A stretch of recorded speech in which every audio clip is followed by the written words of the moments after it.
Our rights do not come from the UN, the UNHCR, the EU, the ECJ, the ECHR, or any other bunch of acronyms, unelected, unaccountable, and overreaching international body or treaty. Our rights come from our history.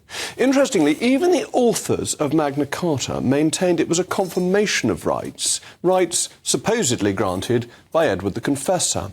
And that's why the Home Secretary is right to raise the prospect of withdrawing from the European Convention of Human Rights as a means of reminding the court that it operates by consent, not divine right.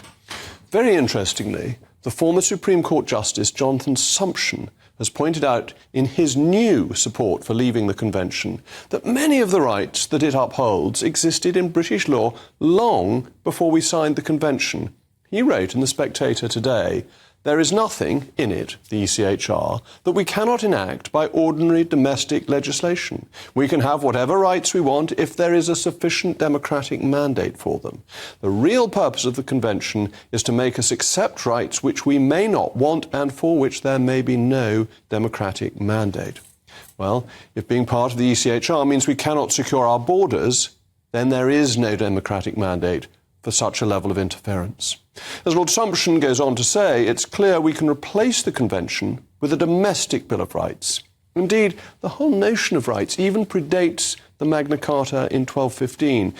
William the Conqueror, in his coronation oath, promised to maintain historic rights. The antiquity of our liberties is quite extraordinary, and indeed, unlike any other country, and many other countries, including notably the United States, have built their own rights, their own freedoms, their own democracy, their own rule of law on ours.